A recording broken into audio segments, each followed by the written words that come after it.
The world was watching. It was supposed to be the day of infinite peace. Every major city had giant screens set up in the streets. Millions of people held candles, and billions more were glued to their phones and televisions. The ceremony was taking place in the neutral zone of the Ivory City, a place built of glass and hope. The High Mediator, an old man with hair like silver and a voice like a calm river, stood at the podium. He wasn't just a politician. He was the symbol of the end of all wars. Beside him stood the leaders of the 5 great nations, their hands joined. Today, the mediator whispered into the microphone, "We bury the sword forever." I was sitting in a dusty cafe on the outskirts of District 9, watching the broadcast on a flickering screen. My team was with me, Jax, our heavy gunner, Alina, the best hacker in the underground, and Kale, a man who could disappear in broad daylight. We weren't there for peace. We were there because we didn't trust the silence. "Look at them," Jax grumbled, cleaning his fingernails with a combat knife. "They think a few speeches can erase centuries of blood." "Let them hope, Jax," Alina said softly, her eyes fixed on the screen. "Maybe for once the world can just breathe." Then it happened. It wasn't a bomb. It wasn't a sudden explosion. It was a single red dot that appeared on the High Mediator's forehead. It stayed there for exactly 3 seconds. The camera zoomed in, capturing the confusion in his eyes, and then his head snapped back. The sound of the gunshot echoed through the speakers of every device on Earth. The screen didn't go black. The attackers wanted the world to see. Men in obsidian black armor dropped from the ceiling of the Ivory City. They didn't use normal weapons. They used pulse rifles that turned human bodies into ash. On live television, in high definition, the symbols of peace were hunted down like animals. The Ivory City, the city of glass, began to shatter. The screams of the crowd at the event were deafening, but the silence of the billions watching at home was even louder. "They're doing it," Kale whispered, standing up. His face was pale. "They're actually doing it. They're killing the idea of peace." On the screen, a man in a faceless black mask walked up to the main camera. He stepped over the fallen podium. He didn't say a word. He simply raised a hand, and behind him, the Ivory City erupted in a massive, blinding explosion. The feed cut to static. The cafe was silent. Outside, in the streets of District 9, the cheers had turned into cries of terror. People were running, realizing that the protection of the law had vanished in a single broadcast. I stood up and put on my heavy leather coat. I felt a cold, familiar weight settling in my chest. For years, I had tried to forget the smell of gunpowder. I had tried to believe that maybe, just maybe, I could live a normal life. But the world didn't want peace. It wanted a monster. "Chief?" Jax asked. He was standing now, his hand resting on the grip of his massive rifle. "What's the play?" I looked at my team. We were the ghosts of the old wars, the ones they tried to hide when the peace talks started. We were the Unbreakables, a unit that didn't exist on any map. "They wanted to show the world that peace is a lie," I said, my voice sounding like grinding stones. "They wanted to show that they are the new masters of fear. They brought the end of the world to everyone's living room." I walked over to the corner of the cafe and ripped away a false wall, revealing a locker filled with weapons that hadn't seen the light in 5 years. I grabbed my signature twin handguns, heavy, black steel with justice and mercy engraved on the barrels. "They killed peace on a live broadcast," I said, checking the magazine of the first gun. The click echoed through the room. "They think they've won because no one is left to fight back." I looked at the static on the TV screen. "They're wrong. They wanted a show. We're going to give them a war.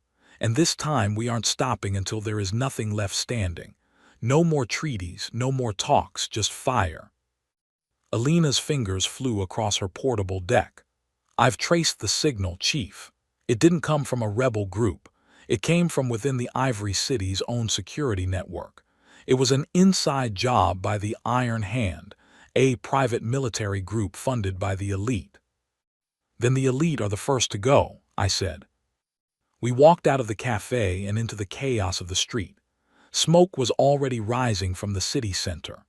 The sky, which had been clear and blue for the ceremony, was turning a dark, bruised purple as the fires grew. The world was mourning, but we were past mourning. We were moving. We reached our hidden hangar under the bridge. The Vulture, our high-speed assault ship, was waiting. It was an ugly, brutal piece of machinery, but it was fast and it carried enough firepower to level a fortress. As the engines roared to life, I looked at the horizon. The Ivory City was burning, a pillar of smoke reaching for the clouds. "Jax, prep the heavy ordnance," I commanded. "Kale, I want eyes on every Iron Hand commander. Elena, override their satellites. I want them to know we're coming, but I want them to be unable to do anything about it." "And you, Chief?" Elena asked. I strapped my helmet on, the red visor glowing in the dark hangar. "I'm going to go find the man in the mask," I said, "and I'm going to make him wish he had died in that explosion." The Vulture lifted off the ground, its thrusters screaming. We tore through the air, heading straight for the heart of the chaos. The era of peace was over. The era of war had begun, and we were the ones who were going to finish it. The Vulture sliced through the clouds like a jagged blade. Inside the ship, the red emergency lights bathed everything in a bloody glow. We weren't flying toward a rescue mission. We were flying into the mouth of hell. "Target in sight," Elena called out from the cockpit. Her hands moved across the holographic screens with lightning speed. "The Iron Hand's primary logistics hub, the Anvil. It's a reinforced skyscraper in the middle of the business district. They've turned the whole sector into a fortress." I stood behind her, looking at the thermal scan. The building was glowing bright white. Thousands of soldiers, automated turrets, and armored vehicles surrounded the base. They thought they were safe because they had the numbers. They didn't realize that numbers don't matter when you've already decided you have nothing to lose. "They're broadcasting again," Jax shouted from the weapons station. He pointed to a small monitor. The man in the black mask was back on the screen. He was sitting in a plush leather chair, a glass of expensive wine in his hand, while the city burned in the background of his window. "People of the world," the masked man said, his voice smooth and cold. "Do not be afraid. The old world was weak. We have simply removed the rot. Accept the Iron Hand and you shall have order. Resist and you shall follow the mediator into the ash." I reached over and smashed the monitor with my fist. The screen shattered, sparking with electricity. "Jax," I said, my voice low, "how much fire do we have?" Jax grinned, showing his teeth. "Chief, I packed enough thermite and high-explosive shells to turn that skyscraper into a pile of toothpicks. Just give the word." "Drop us on the roof," I ordered Elena. "Jax, you and Kale take the top-down approach. I want the communication arrays destroyed first. I want them blind. I want them screaming for help that isn't coming." "Copy that," Elena said, pulling the lever. "Brace yourselves, we're going hot." The Vulture dived. The ground-to-air missiles from the Anvil began to streak toward us, leaving trails of white smoke in the dark sky. Elena spiraled the ship, flares popping off the back like fireworks to distract the heat seekers. "Deploying now," Kale yelled. The bottom hatch of the Vulture hissed open. The wind roared into the cabin, a cold gale that smelled of salt and smoke. Kale and Jax didn't hesitate. They hooked their lines and plummeted into the darkness, disappearing toward the roof of the skyscraper.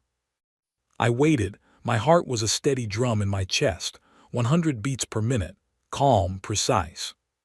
3, 2, 1, impact, Elena whispered.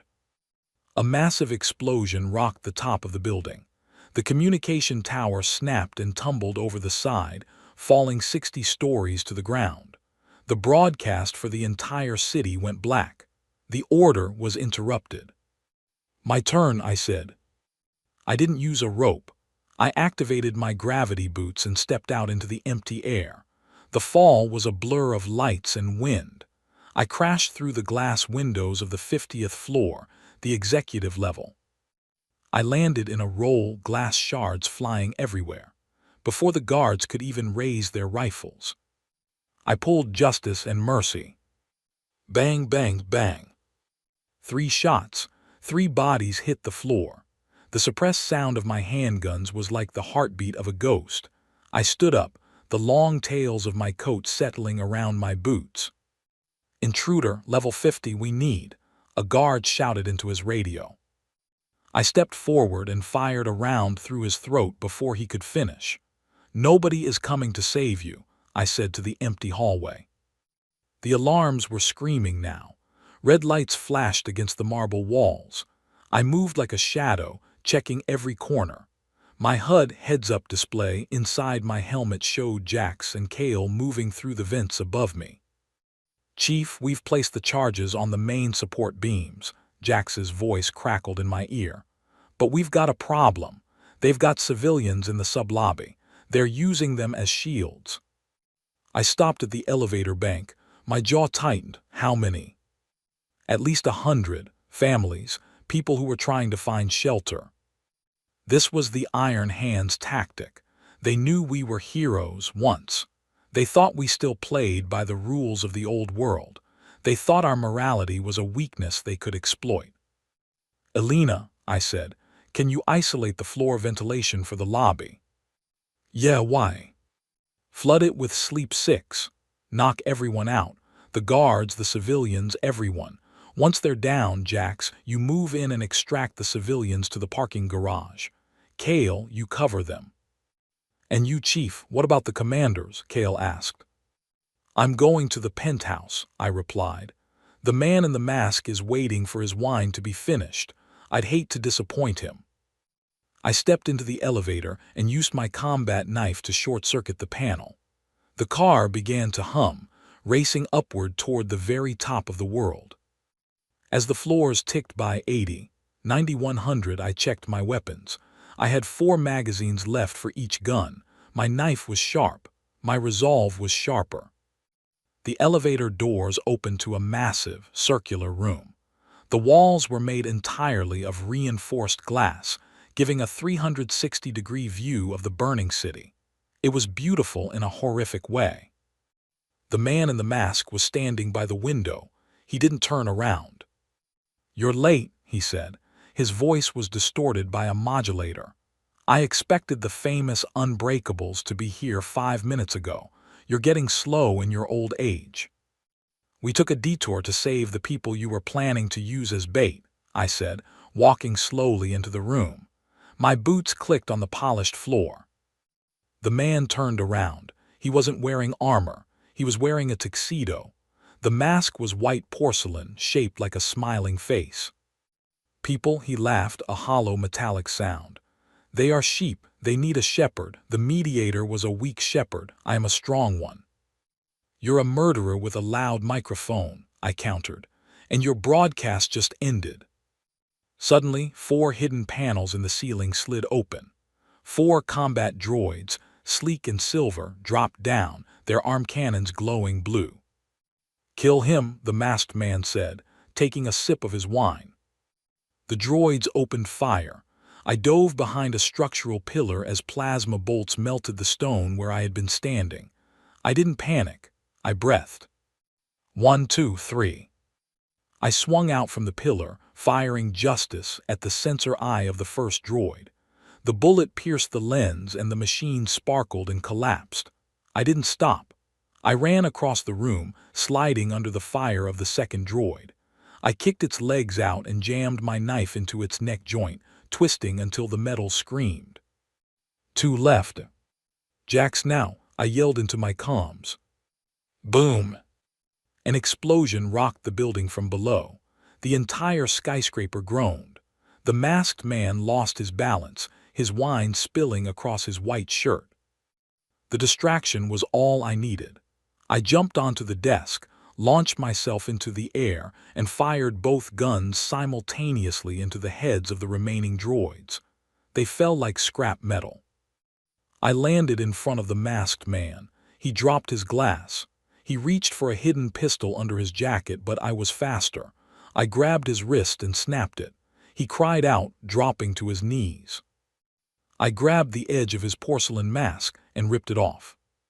My heart stopped for a split second. I knew this face. It wasn't a stranger. It wasn't a greedy businessman. It was General Vance, the man who had trained me, the man who had led the Unbreakables 10 years ago. "General," I whispered, the shock momentarily cooling my rage. Vance spat blood on my boots, his face twisted in a sneer. "You always were too sentimental. Look at the world, son. It was falling apart. I didn't kill peace. I just gave it a mercy killing. I'm building something that will last 1,000 years. By killing innocent people. By killing the weak," he hissed. "And you're the weakest of them all. You think you've won. This building is rigged to blow. If I don't enter my code every 10 minutes, the whole district goes up. You kill me, you kill everyone you just saved." I looked at him. I looked at the city below, where thousands were still fighting for their lives. Then I looked back at the man who taught me how to fight. "You forgot one thing, General," I said, pressing the barrel of justice against his forehead. "What's that?" he gasped. "I stopped being your student a long time ago, and I stopped believing in hostages the moment you killed the mediator." I didn't hesitate. Bang!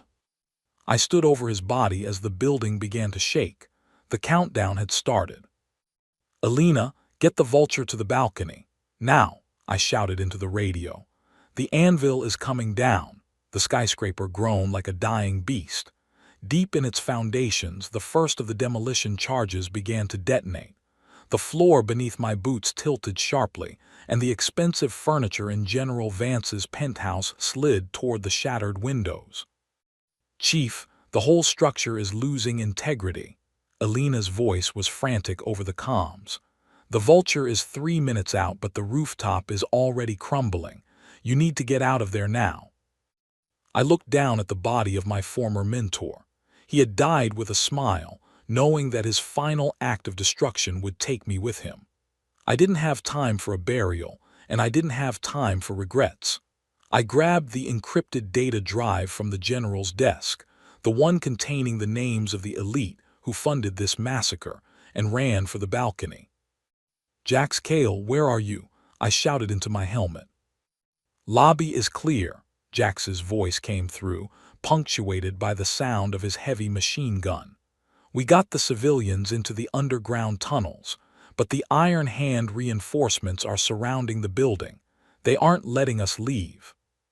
"Forget the front door," I ordered. "Get to the secondary extraction point at the mid-level helipad. Alina is coming for us."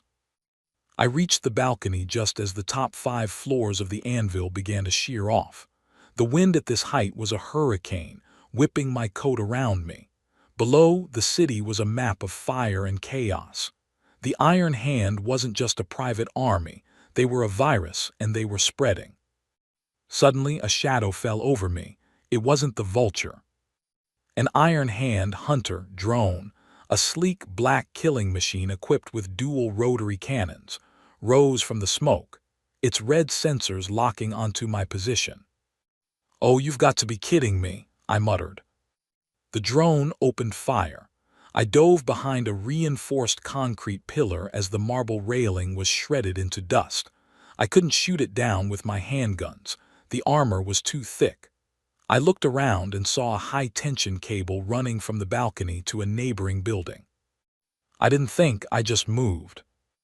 I leaped over the edge, grabbing the cable with my mag gloves. The friction sent sparks flying, and I zipped down the wire like a lightning bolt. Behind me, the hunter drone turned, its cannons tracking my movement. Rat-tat-tat-tat. Bullets hissed past my ears, snapping the cable just as I reached the halfway point. I went into a freefall, the ground rushing up to meet me from 40 stories high. "Alina, now!" I roared. The vulture roared out from behind a cloud of smoke, its side hatch open. I slammed onto the metal ramp, my fingers clawing for a grip. Jax reached out a massive hand and caught me by the collar of my coat, hauling me inside just as the hunter drone exploded in a ball of blue flame, hit by Alina's tail gunner. I lay on the floor of the ship, gasping for air. Jack slapped my shoulder. "Nice of you to join us, Chief. Did you bring the party favors?" I held up the data drive.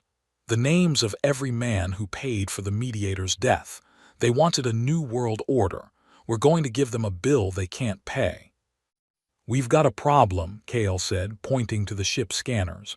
"The anvil's collapse didn't stop them. Look at the streets."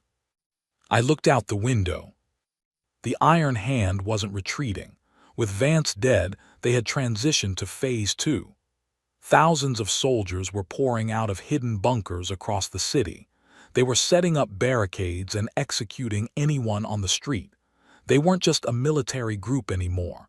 They were an occupying force. "They're taking the bridges," Alina said, her voice shaking slightly. "They're trapping everyone in the city. They're going to burn District 9 to the ground to purify the population." "Not on my watch," I said, standing up and checking my ammo. "Alina, head for the radio tower at the edge of the district. If we can't stop the broadcast, we'll take over the signal. The world needs to know that Vance is dead and that his order is nothing but a slaughterhouse." "Chief, that tower is guarded by a battalion," Kale warned. "We're 4 people in a damaged ship." I looked at my team. We were bruised, bleeding, and exhausted. We were the ghosts of a forgotten war, but in our eyes the fire was still burning. "They killed peace on live TV," I said, my voice echoing in the small cabin. "Now we're going to show the world what happens when the war comes home. We aren't just fighting for survival anymore. We're fighting for every person they tried to turn into a sheep." "Load the incendiaries," I told Jax. "Kale, prep the jamming signals. Alina, fly like you've got a death wish." As the Vulture banked hard toward the giant radio tower on the horizon, I looked at the data drive in my hand. This wasn't just a list of names. It was a death warrant. The first part of the war was over. The general was dead. But the real monsters were still hiding in their ivory towers, watching the world burn from their screens. It was time to pull them out into the light. "Let's go to work," I said. The Vulture's engine screamed, and we dove into the heart of the enemy's formation, 4 shadows against a world of fire. The radio tower, known as the Needle, pierced the smoke-filled sky like a giant spear. It was the highest point in the city, the source of every broadcast, every news feed, and every lie the Iron Hand was feeding the public. "The perimeter is crawling with Reapers," Alina warned, her eyes darting across the radar. "Those are the Iron Hand's elite ground units. Heavy armor, thermal vision, and they don't miss." "Then we don't give them a chance to aim," I said. The Vulture screamed over the rooftops, skimming the buildings so low that the heat from our engines shattered windows. The Needle was surrounded by a massive concrete courtyard. Hundreds of Reapers stood behind sandbags, their pulse rifles pointed at the sky. "Jax, give them a reason to look down," I yelled. Jax kicked open the side door. He didn't use his machine gun this time. He grabbed the Rainmaker, a multi-barrel rocket pod we had salvaged from a downed gunship. "With pleasure," Jax roared. The sky filled with small, guided micromissiles. They rained down on the courtyard, turning the Iron Hand's defensive line into a sea of orange fire. The Reapers were thrown into the air like ragdolls. The sound was like 1,000 thunderclaps happening at once. "Dropping in 3, 2, 1, Alina shouted, tilting the ship. We didn't wait for a landing. Kale and I leaped from the Vulture, our boots hitting the hot concrete of the tower's base while the smoke was still thick. Immediately, 2 Reapers emerged from the shadows of the entrance, their red visors glowing. Before they could level their weapons, I fired Justice twice. The bullets found the weak spots in their neck armor. They went down without a sound. "Kale, the basement. Cut the backup power and lock the elevators," I commanded. "I'm going to the transmitter floor." "See you on the other side, Chief," Kale said, fading into the smoke like a ghost. I sprinted toward the main lobby. The interior of the tower was cold, white, and clinical, a sharp contrast to the burning city outside. I reached the stairs, my lungs burning. I didn't take the elevator, it was a death trap. I climbed. By the 20th floor, my legs were heavy, but my mind was focused. On the 30th floor, I met resistance. A squad of 5 Reapers was waiting in the stairwell. They opened fire. I threw a flashbang grenade into the center of their formation. Bang! As they clutched their ears, blinded by the white light, I moved in. I didn't waste bullets. I used my knife, moving with the precision of a surgeon. 5 seconds later, I was the only one standing. I finally reached the top, the transmission hub. It was a circular room filled with humming servers and glowing screens. At the center sat the lead technician, a man in a lab coat who was shaking so hard he could barely hold his coffee cup. Don't kill me," he pleaded, holding his hands up. "I'm just an engineer."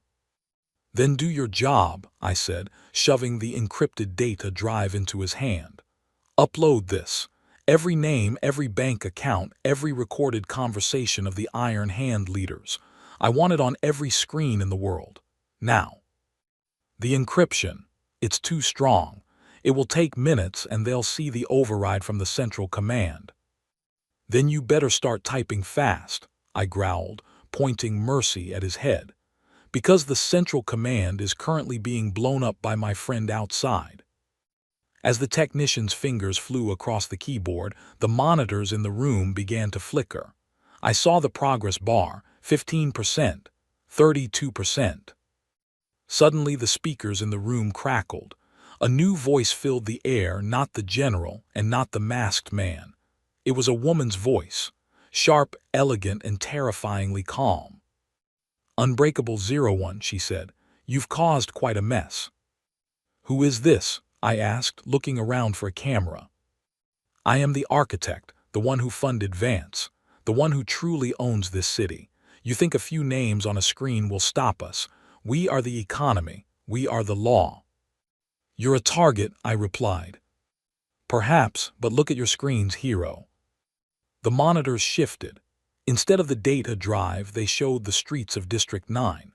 I saw Jax and Alina in the Vulture, surrounded by 10 hunter drones. I saw Kale in the basement, trapped in a room that was rapidly filling with poison gas. "I will give you a choice," the architect said. "Stop the upload and I let your team live. Finish the upload and you will be the only one left to watch the world fall." The technician looked at me, his face pale. "Chief, the bar is at 80%. What do I do?" I looked at the screen. I saw Jax fighting like a lion and Alina pulling maneuvers that defied gravity. They were dying for this. We had all agreed, no matter what, the truth comes first. I felt a tear sting my eye, but my hand stayed steady. "Finish it," I whispered. "But your friends." "I said finish it," I roared. The technician hit the enter key. Upload complete. Across the world, every television, every billboard, and every phone stopped showing the Iron Hand propaganda. Instead, the faces of the world's most powerful billionaires appeared, labeled as mass murderers. The recordings of them laughing about the mediator's death began to play on a loop. The order was shattered, the mask was off. "You've won a battle," the architect's voice cold and distant, "but you've lost your family. Goodbye, Commander." The screen showing the Vulture went white as a massive explosion engulfed the ship. I fell to my knees, the silence of the room more painful than any gunshot. I had brought the war and I had left nothing standing, not even the people I loved. Or so I thought. Suddenly, my earpiece crackled with static. "Chief, cough, if you think a few drones can take me out, you really are getting old." It was Jax. His voice was weak, but he was alive. "Alina pulled us into a dive. We're down, but we're breathing." A wave of relief hit me so hard I almost collapsed. "Get to the extraction point," I said, my voice shaking. "We aren't done yet. We found the architect, and now we're going to find her house." I looked at the technician. "Get out of here. The world knows the truth now. The rest is up to them." I walked to the window and looked out. The people in the streets were no longer running away. They were picking up stones. They were picking up the weapons of the fallen reapers. They were looking at the giant screens, and then they were looking at the iron-hand soldiers with a new kind of fire in their eyes. The broadcast had started a war. Now the truth was going to finish it. The city was no longer just a battlefield. It was a furnace of revolution. With the names of the elite exposed on every screen, the Iron Hand's authority didn't just crumble, it evaporated. But the war wasn't over. The architect was still out there, and she was the one holding the leash. Chief, we're grounded. Alina's voice came through the static, heavy with the sound of coughing. The Vulture is a wreck. We're in an alleyway 3 blocks from the tower. Jax is bleeding and Kale is still silent. I'm here, Kale's voice finally broke through, sounding strained. I found a gas mask in the basement locker. I'm out, but the tower is being swarmed by local militias. The people are taking it back, Chief. Regroup at the old cathedral, I ordered, moving toward the elevator shaft. I didn't wait for the car. I hooked my line and rappelled down the center of the building, descending hundreds of feet in seconds. The architect thinks she's safe in her ivory tower. We're going to prove her wrong. The gathering storm. 30 minutes later, we met in the shadows of the old cathedral. The building was a ruin from a war decades ago, its stone walls scarred by fire. Jax was sitting on a crate, wrapping a thick bandage around his thigh. Alina was cleaning a deep cut on her forehead, her laptop still open on her knees. Kale stood by the shattered stained glass window, watching the street. We look like hell, Jax said, trying to grin despite the pain. Hell is where we're going, I replied, tossing the data drive onto Alina's lap. Can you find her, the woman who called herself the architect? Alina's fingers danced across the keys. I'm tracking the signal of that architect transmission. It didn't come from a skyscraper, it's coming from the sea. About 10 miles off the coast, there's a private artificial island called the Aegis. It's a floating fortress. A floating fortress, Kale muttered. How do we even get close? We don't have a ship anymore. I looked at the horizon. The sun was beginning to rise, casting a bloody orange light over the smoke of the city. The Iron Hand has a naval shipyard at the docks. They have Wraith stealth boats. We're going to steal one. Chief, Alina said, her voice turning serious. The Aegis isn't just a house. It's the backup server for the entire global financial system. If we go there and start a fight, we aren't just taking down a person. We're pulling the plug on the world's economy. The world's economy is built on the blood of the people she killed, I said, checking the chambers of justice and mercy. Let it fall. We'll build something better in the ashes. The docks. The shipyard was a nightmare of steel and searchlights. With the city in revolt, the Iron Hand had pulled back most of its forces to protect the docks. They knew the Aegis was their last stand. We need a distraction, I whispered.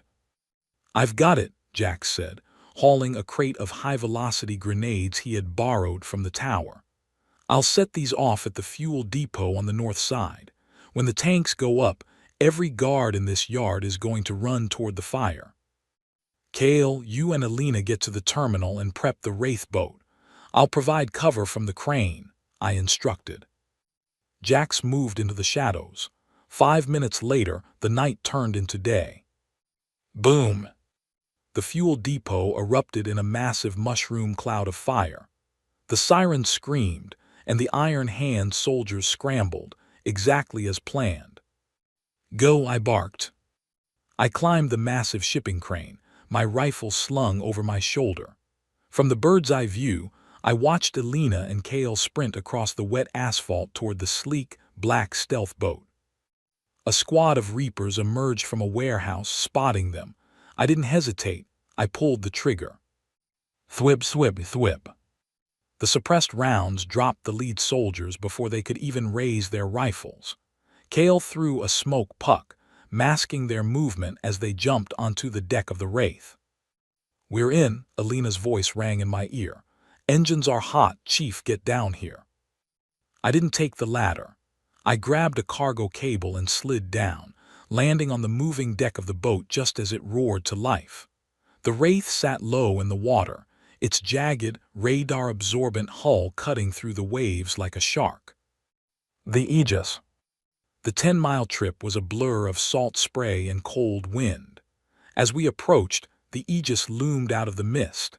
It was a marvel of engineering, a massive hexagonal platform held up by giant pillars, glowing with a soft blue light. "Radar is picking up automated torpedo launchers," Alina warned. "I'm jamming their sensors, but it won't last long. We have to dock in the maintenance bay underneath the platform." The boat slid under the massive structure. Above us, we could hear the hum of heavy machinery. We were inside the belly of the beast. We climbed a series of service ladders, emerging into a corridor that looked like it belonged in a spacecraft. The walls were pure white, and the air was filtered and cold. "This is it," I said, looking at the map on my HUD. "The architect's private quarters are at the very top. The server farm is at the center." Suddenly, the lights in the hallway turned red. A familiar, calm voice filled the room. "You are persistent, Commander. I'll give you that," the architect said. "But you've made a mistake. You brought a war to a place that only knows logic. Do you know what happens to a glitch in the system?" The floor beneath us opened up. "Jump!" I yelled. We dived forward as the tiles slid away, revealing a pit of electrified coils. We caught the edge of the far side, our boots dangling over the blue sparks. "She's not playing anymore," Jax gasped, pulling himself up. "Good," I said, my eyes cold. "Neither are we." We moved forward into the heart of the floating fortress. We had crossed the ocean to find the woman who killed Peace. Now, we were going to make sure she never spoke again. The Aegis was not just a fortress. It was a labyrinth of high-tech death. Every step we took was tracked by invisible sensors, and the very walls seemed to breathe with a mechanical hum. We were deep in the logic core now, the place where the world's wealth was managed by algorithms and cold, hard data. "Chief, the security here is unlike anything I've ever seen," Alina whispered, her fingers flying across her portable terminal. "I'm fighting an AI that is trying to lock every door and vent in this sector. If I lose this digital tug-of-war, we're buried alive." "Keep fighting, Alina," I said, signaling the team to move in a diamond formation. "Jax, you're our shield. Kale, watch the shadows. We're close." The Hall of Glass. We entered a massive chamber. The floor was polished black obsidian, and the walls were made of floor-to-ceiling glass. Beyond the glass, we could see the churning gray waters of the ocean. In the center of the room stood a circular desk, and sitting behind it was a woman. She didn't look like a warlord, she looked like a CEO. She was middle-aged, elegant, wearing a sharp gray suit with her hair tied in a perfect bun. This was the architect.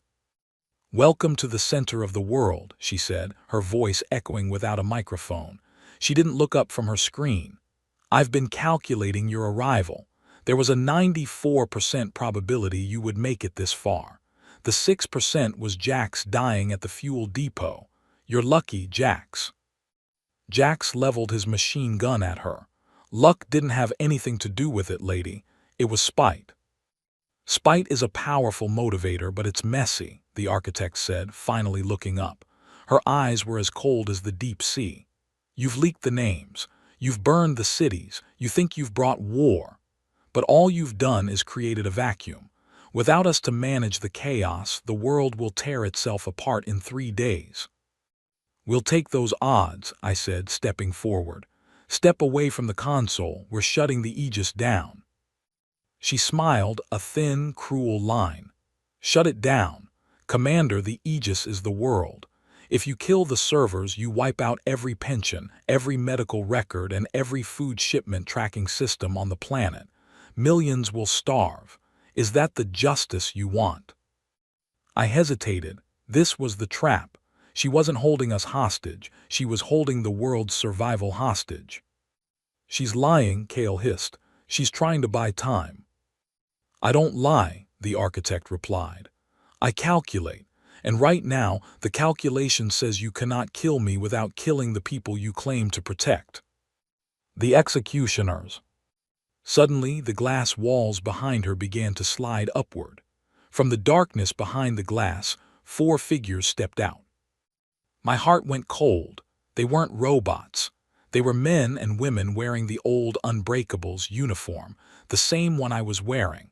But their eyes were vacant, their skin pale and laced with glowing blue veins. "Meet the Sentinels," the architect said. "The members of your old unit who were killed in the Blackwood operation 5 years ago. I didn't let them die. I improved them. They are faster, stronger, and they feel no pain. They are the perfect logic. You turned them into puppets." Jax's voice was shaking with pure rage. One of the Sentinels was Sarah, his former squad leader. "I gave them a purpose that never ends," the architect said. "Sentinels, delete the intruders." The fight was a blur of steel and betrayal. The Sentinels moved with a speed that defied human biology. One of them slammed into Jax, throwing him across the room like he weighed nothing. Another engaged Kale, moving through the shadows even better than he could. I was left with the leader, a man who used to be my best friend, Marcus. He lunged at me with a high-frequency blade. I parried with justice, the metal sparks flying. "Marcus, it's me, stop," I yelled. He didn't speak. He just swung again, cutting a shallow line across my chest. There was no soul left in those eyes, only code. "Elena, the servers," I shouted as I ducked under a lethal strike. "Find a way to shut her down without killing the system. There has to be a back door." "I'm trying, but the architect is blocking me from the main terminal," Elena screamed, ducking behind the desk as bullets flew over her head. I realized then that we couldn't win this fight with guns. We were fighting our own ghosts. I looked at the architect, who was calmly watching the slaughter. She was the brain. The Sentinels were just the hands. I took a hit to the shoulder, the pain flaring like fire. I dropped one of my guns and grabbed a thermal charge from my belt. "Jax, Kale, get to the center," I roared. They understood. We fought our way back toward each other, forming a tight circle in the middle of the room. The 4 Sentinels surrounded us, their blades glowing with blue energy. "This is the end of the line, Commander," the architect said. "Logic always wins." "You forgot one thing about the Unbreakables," I said, blood dripping from my lip. "And what is that?" "We were never built on logic. We were built on sacrifice." I didn't throw the charge at the Sentinels. I threw it at the floor, at the logic core beneath us. "No," the architect screamed, her calm finally breaking. The explosion ripped through the obsidian floor. We didn't fall into electricity. We fell into the cooling vats of the main servers. The impact was freezing, the blue liquid slowing our fall. The room above us erupted in flames. The connection to the Sentinels' brain chips was severed instantly. Above us, I saw the glowing blue veins in Marcus's neck go dark. He collapsed, finally at peace. We were in the basement of the world now. The water was rising. The architect was still above, but her power was bleeding out. "Elena," I said, coughing up blue coolant, "can you reach the core from here?" "Yes," she whispered, her hands shaking as she plugged her cable into a raw data port. "I can't save the old system, but I can rewrite it. I can give the keys back to the people." "Do it," I said, "and leave nothing of her standing." The Aegis was tilted at a dangerous 20-degree angle. The explosion in the logic core had triggered a catastrophic chain reaction. Alarms blared, not the calm, artificial voice of the architect, but the raw, screaming sirens of a sinking vessel. Blue coolant fluid mixed with seawater, swirling around our waists as we struggled to stand. "I've got it!" Elena's voice was a triumphant scream over the roar of the rushing water. "I've bypassed her encryption. I'm not just shutting her out, I'm decentralized. I'm sending the control codes for the global infrastructure to thousands of independent servers across the world. No one person will ever own the world again." "Transfer complete," she yelled, hitting the final key. High above us, we heard a frantic, rhythmic pounding. The architect wasn't a goddess anymore. She was a trapped woman in a sinking box. "We have to go, Chief," Jax shouted, bracing himself against a vibrating support beam. "This whole platform is going to buckle in minutes." The final ascent. We fought our way back up the service stairs. The elegant, white hallways were now twisted metal graveyards. The glass walls of the main chamber had shattered, and the cold Atlantic Ocean was pouring in, bringing the fury of the storm inside. We reached the top floor. The architect was no longer at her desk. She was at the emergency escape pod, frantically typing codes into a keypad. Her perfect bun had come undone, and her gray suit was soaked and torn. "It's locked," I said, my voice echoing through the wind and spray. She spun around, her eyes wide with a mixture of terror and disbelief. "What did you do? You've destroyed the balance. Without the Aegis, there is no order. You've handed the world to the mob." "No," I said, stepping closer, my boots crunching on broken glass. "I handed the world back to the people who live in it. You don't get to decide their fate from a floating palace anymore." The platform gave a violent lurch. A massive piece of the ceiling collapsed, pinning the escape pod under tons of steel. The architect's last hope for survival was crushed in an instant. "Please," she gasped, her voice trembling. "I have billions, I can give you anything. Power, wealth, a seat at the table." I looked at justice and mercy in my hands. Then I did something I hadn't done since the war began. I holstered them. "You brought war to the world," I said, "and you left nothing standing. Now you're going to stay here with the nothing you created."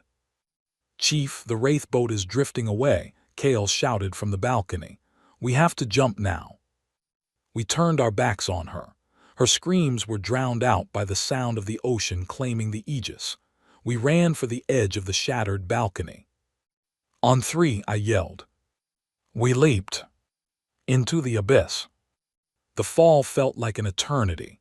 The freezing water hit me like a concrete wall, knocking the air from my lungs. For a moment, there was only darkness and the crushing weight of the sea. I struggled toward the surface, my heavy gear dragging me down. I broke the surface, gasping for air. The Aegis was a mountain of fire in the middle of the ocean. Slowly, the hexagonal platform began to slide beneath the waves. A massive whirlpool formed, sucking the debris and the architect into the deep. "Over here." I saw the black hull of the Wraith boat. Jax was already on board, reaching out a hand. He pulled me up, followed by Elena and Kale. We collapsed on the deck, four broken shadows watching the last of the Iron Hand's empire disappear into the Atlantic. The silence that followed was heavy. There was no cheering. There was no music, just the sound of the engine and the waves. "Is it over?" Elena asked, her head resting on her knees. I looked at the horizon.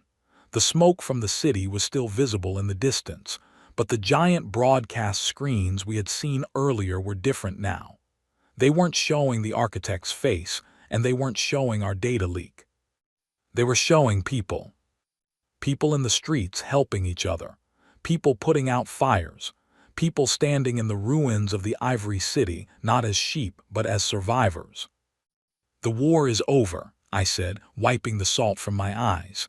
"But the world is broken, and we're the ones who broke it." "We did what we had to do," Jax grunted, clutching his wounded leg. "Maybe," I said, "but we aren't heroes, Jax. We're just the ones who survived the broadcast." "Where to now, Chief?" Kale asked, looking at the compass. I looked at my team. We were the Unbreakables. We had killed the general, we had exposed the elite, and we had drowned the architect. We had brought the war, and we had left nothing standing. "We go home," I said, "whatever is left of it." As the Wraith boat headed toward the shore, the sun finally rose, clear and bright, over a world that was finally, terrifyingly free. The engine of the Wraith boat hummed a low, tired tune as we approached the city docks. The skyline, once a glittering crown of corporate power, was now a jagged silhouette of smoke and skeletal steel. The day of infinite peace had happened only 48 hours ago, but it felt like a lifetime had passed. We docked in silence. There were no soldiers to greet us, no police to arrest us. The Iron Hand had vanished, their funding gone and their leaders exposed.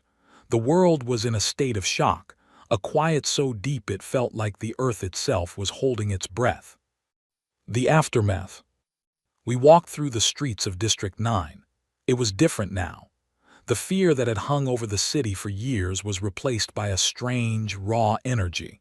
People were out in the open. They were cleaning the rubble, sharing food, and talking, really talking, without looking over their shoulders at the cameras. The cameras were dead. Alina had seen to that. "I'm leaving," Kale said abruptly as we reached the ruins of the old cafe where this had all started. He looked at the horizon, his eyes distant. "I spent my whole life hiding in the shadows of other people's wars. I want to see what a sunrise looks like when I'm not holding a rifle." He didn't wait for a handshake. He just nodded to me, a silent acknowledgement between two ghosts, and disappeared into the crowd. Kale was finally free to be a ghost by choice, not by necessity. Jack sat down on the remains of a stone bench. He looked at his hands, calloused, scarred, and stained with the grease of a dozen different weapons. "I think I'll stay here," Jax grunted, lighting a crumpled cigarette he'd found in his pocket. "This district needs someone who knows how to build things as well as he knows how to break them. There's a lot of rebuilding to do, Chief, and I'm tired of running." He looked at the children playing in the street with a piece of salvaged metal. For the first time, I saw a genuine smile on his face. The heavy gunner had found his piece in the wreckage. The new architecture. Alina stood beside me, her tablet glowing with the faint data streams of the new, decentralized world. "The system is holding," she whispered. "The power grids are back online, but they're being managed by local councils now. No more architects. No more kings. It's messy, Chief. People are arguing, they're fighting over resources. It's chaotic." "It's human," I replied. "It's better than the order Vance wanted." "I have to go to the Ivory City," she said, looking at me. "They need someone to help stabilize the global archives. I can make sure the history of what happened isn't rewritten by the next person who wants to be a god." She leaned in and hugged me, a brief, tight grip that spoke of all the times we had almost died together. "Don't be a stranger, Chief. Even if there's no more war, you're still an unbreakable." Then she was gone, heading toward the heart of the reconstruction. The last unbreakable. I was alone. I walked back to the hidden hangar under the bridge. The Vulture was gone, the equipment was gathered, and the false walls were torn down. I reached into my coat and pulled out Justice and Mercy. The black steel felt heavy, too heavy. I walked to the edge of the river, the water murky and deep. I looked at the engravings on the barrels one last time. We had brought war to end a lie. We had left nothing standing so that something new could grow. I tossed the guns into the water. Splash, splash. They vanished without a trace, joining the ghosts of the general, the architect, and the mediator in the silt of history. I wasn't a commander anymore. I wasn't a soldier. I was just a man in a dusty coat. I turned away from the river and started walking. I didn't have a map and I didn't have a mission. For the first time in my life, the broadcast was silent. As I walked into the city, a young girl ran past me, laughing, chasing a colorful kite made of old propaganda posters. She didn't know who I was. She didn't know about the Aegis, or the Sentinels, or the blood spilled on the Ivory City stage. She only knew that the sky was clear, and the day was hers. And that was enough.